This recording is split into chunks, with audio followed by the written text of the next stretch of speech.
Grain d'histoire. Après avoir étudié les héritages de la civilisation grecque, nous allons aborder à présent la question du brassage culturel et religieux légué par la civilisation romaine. La République romaine puis l'Empire nous ont légué un héritage culturel et politique vaste, par l'affirmation de la notion de république, puis de celle d'empire, et avec la mise en place d'un pouvoir central fort détenu par un empereur. Mais l'Empire romain, c'est également le legs du christianisme qui devient la religion officielle de l'Empire au IVe siècle après Jésus-Christ.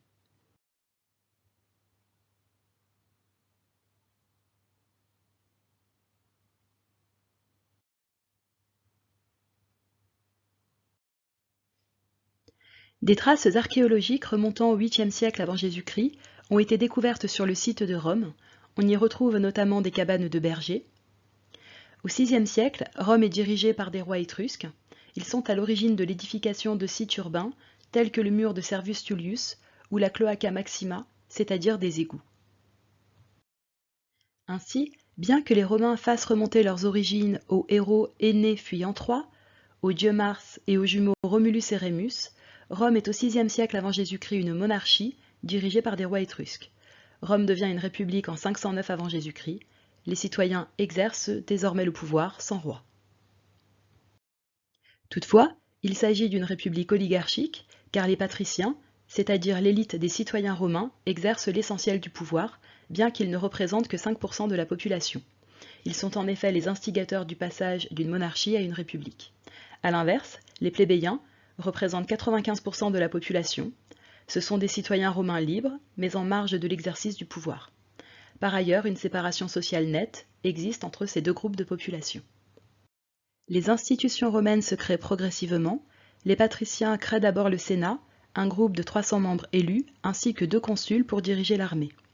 Les plébéiens ont des droits politiques dans les faits limités, bien qu'ils soient les rouages essentiels de l'armée. Enfin, les femmes, les enfants et les esclaves n'ont aucun droit politique. Mais en 494 avant Jésus-Christ, une égalité théorique entre tous les citoyens est obtenue à l'issue de plusieurs révoltes ou révolutions nommées sécession de la plèbe. Une nouvelle institution est alors créée, les tribuns de la plèbe, une magistrature réservée aux citoyens issus des plébéiens. Au IIIe siècle avant Jésus-Christ, les institutions républicaines sont stables. Les citoyens discutent et votent les lois dans l'assemblée des comices. Le vote des citoyens les plus riches, les patriciens, conserve plus d'importance que celui des plus pauvres, les plébéiens. Les magistrats, élus par les comices, dirigent la cité. Pour accéder à la magistrature suprême, le consulat, et diriger l'armée, il faut effectuer un cursus honorum, la carrière des honneurs. Les tribuns de la plèbe sont une magistrature particulière créée à l'issue des sécessions de la plèbe. Ces magistrats peuvent s'opposer aux décisions du Sénat, ce qui constitue un contre-pouvoir important au pouvoir des patriciens. Enfin, le Sénat est formé d'anciens magistrats qui contrôlent les dépenses et conseillent les magistrats. Ces derniers suivent les recommandations des sénateurs. De fait, c'est le Sénat l'institution la plus importante à Rome.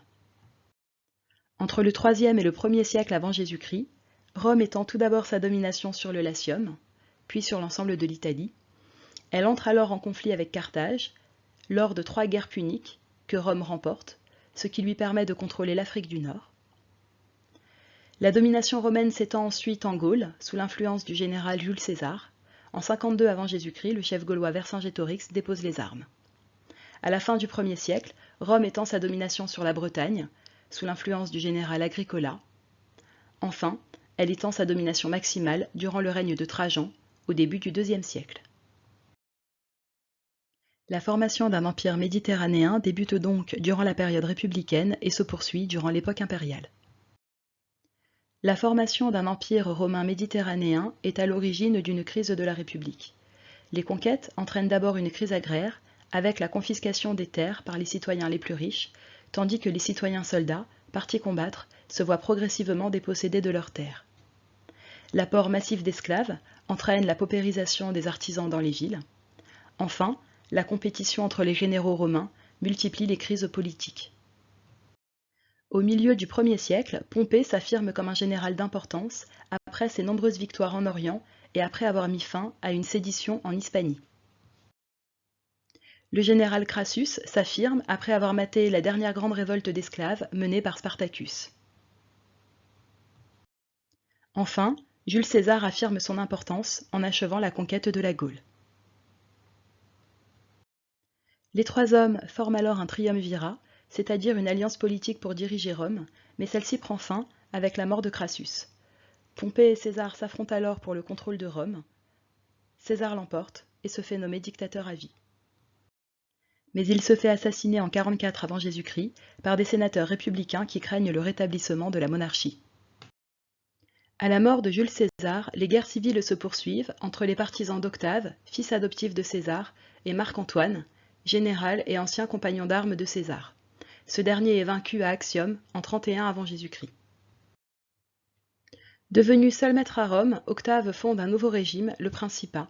C'est un régime maintenant certaines institutions républicaines, dans lequel Octave, bientôt nommé Auguste, détient l'essentiel des pouvoirs. Ainsi, la République n'est pas supprimée, et le Sénat conserve une partie des pouvoirs. Dès 29 avant Jésus-Christ, Octave est qualifié d'imperator pour célébrer ses victoires militaires, puis il est qualifié de princeps, le premier des citoyens, et est surnommé Auguste. Il détient progressivement l'autorité suprême par l'attribution successive des titres de proconsul, de tribun à vie, de grand pontife et de consul à vie. Il concentre ainsi l'ensemble des pouvoirs, car il est le chef des armées, il désigne les magistrats, les sénateurs et certains gouverneurs de province, il est à l'origine de la création des lois et de leur application. Enfin, en tant qu'Auguste, ce qui signifie choisi par les dieux, il contrôle la vie religieuse. À la fin du 1er siècle après Jésus-Christ, le système de l'Empire est définitivement installé. Divinisé à sa mort, Auguste nomme Tibère, son fils adoptif, comme successeur, donnant naissance à une dynastie impériale. À la fin du 1er siècle après Jésus-Christ, l'Empire romain est puissant grâce à la stabilité de ses institutions, grâce à une administration efficace et grâce à une armée puissante.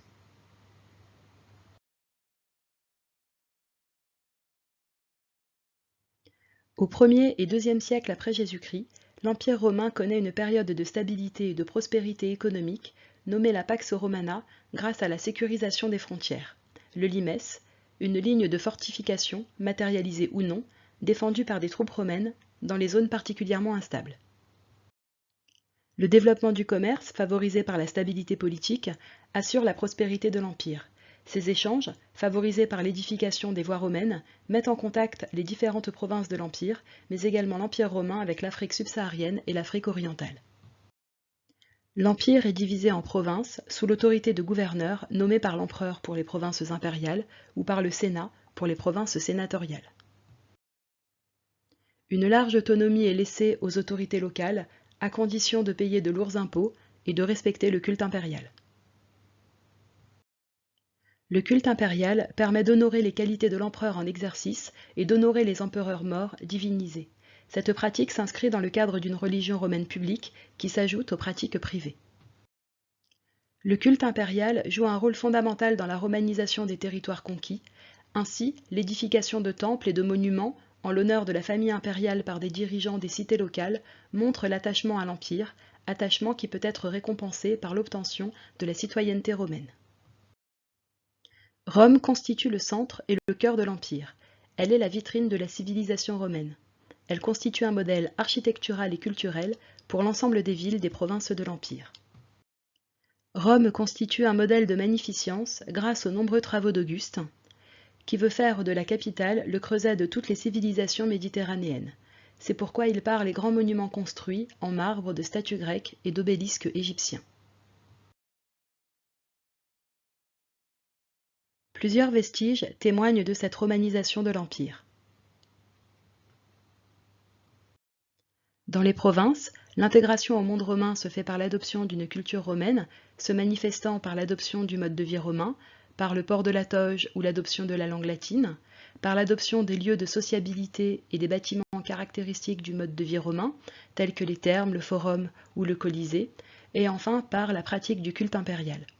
En effet, l'adoption du mode de vie romain favorise l'intégration des élites provinciales, ce qui favorise une certaine ascension sociale.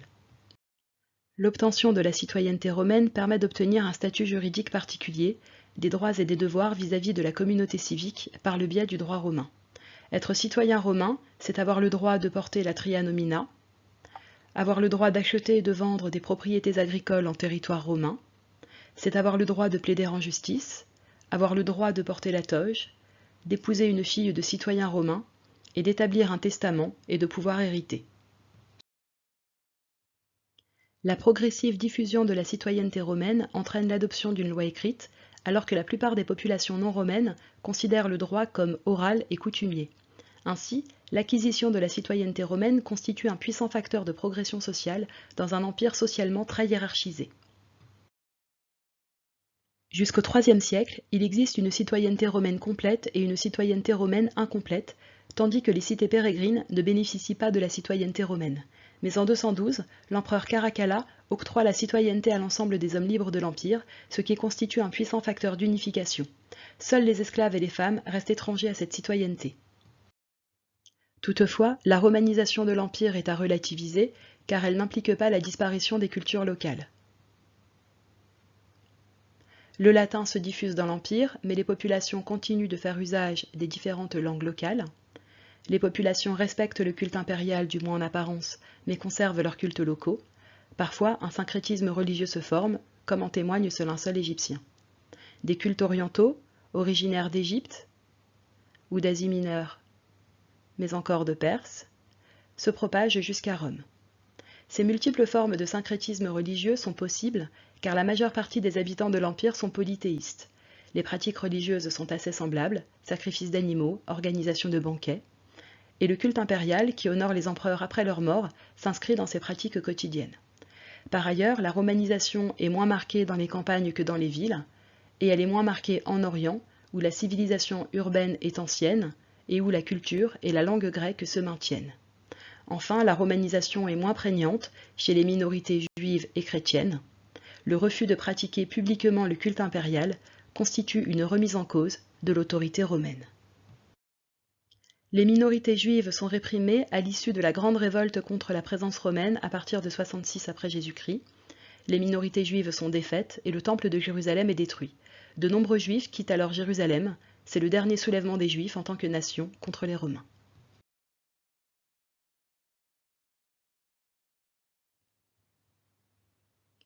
Les premières communautés chrétiennes apparaissent dans le sillage de l'enseignement d'un juif, Jésus, condamné à mort et crucifié à Jérusalem au début du 1er siècle. Il se proclame comme l'envoyé de Dieu, le Messie. Ses disciples, les apôtres, comme Paul de Tarse, diffusent son message et la religion chrétienne se répand progressivement dans l'Empire romain. Les autorités impériales cherchent à contrôler ou à interdire ce culte qui subit régulièrement des persécutions, notamment au IIIe siècle. Pourtant, le christianisme continue de se diffuser et il représente 20% de la population de l'Empire au début du IVe siècle. Au IIIe siècle, la diffusion du christianisme dans l'Empire est concomitante de difficultés croissantes des empereurs à protéger les frontières de l'Empire. Les Germains envahissent l'Empire à plusieurs reprises. L'armée joue alors un rôle fondamental dans la nomination et l'éviction des empereurs. Entre 235 et 284, durant la période nommée l'anarchie militaire, une quarantaine d'empereurs vont se succéder. En 285, Dioclétien parvient au pouvoir et fonde la tétrarchie. L'Empire est partagé entre une partie orientale et une partie occidentale, l'Orient et l'Occident, à la tête duquel est placé un empereur nommé Auguste. L'objectif est de mieux assurer la défense de l'Empire romain. Dioclétien complète ce système par la création de co-empereurs dans chaque partie de l'Empire. Nommé César, ce co-empereur est destiné à régner à la mort de l'empereur Auguste. À la mort de Dioclétien, le pouvoir est contesté par plusieurs prétendants. En Occident, Constantin s'impose d'abord contre Maxence, lors de la bataille du pont Milvius en 312. Il fait alors le serment de se convertir au christianisme. En Orient, Licinius, l'autre Auguste, s'impose également. L'affrontement entre les deux empereurs tourne à l'avantage de Constantin en 324. L'Empire romain est alors temporairement unifié. Durant son règne, Constantin fait de profondes réformes politiques, militaires, religieuses et économiques et fonde une nouvelle capitale, Constantinople. Il est le premier empereur chrétien qui autorise la liberté de culte individuelle par l'édit de Milan, adopté en 313, mettant ainsi fin aux persécutions des chrétiens. Puis, en 325, il préside le concile de Nicée qui fixe le credo chrétien. Un texte officiel est établi qui fixe les principales croyances chrétiennes.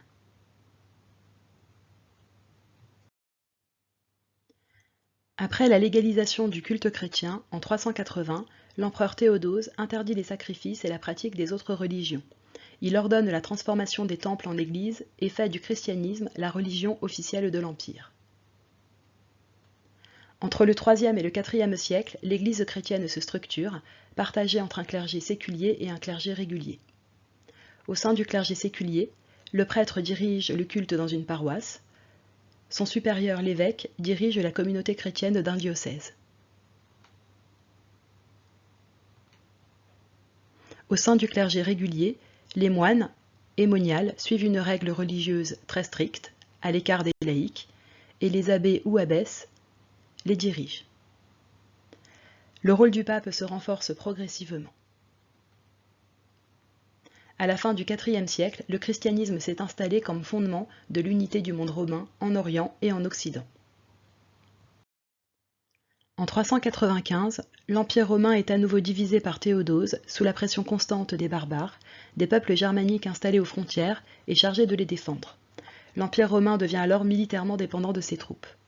Alors qu'au IVe siècle, les Huns, un peuple de nomades issus d'Asie, repoussent les peuples barbares vers l'ouest, les armées romaines ne parviennent pas à les repousser.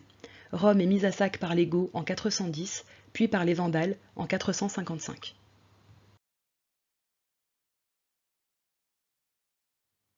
En 476, l'empereur Romulus Augustule est déposé par le roi ostrogoth Odoacre. C'est la fin de l'Empire romain d'Occident, tandis que l'Empire romain d'Orient demeure, nommé désormais l'Empire byzantin. Les empreintes de l'Antiquité romaine sont nombreuses et diversifiées. La République romaine a tout d'abord été à l'origine d'un modèle politique républicain que l'Empire n'est pas parvenu à effacer totalement.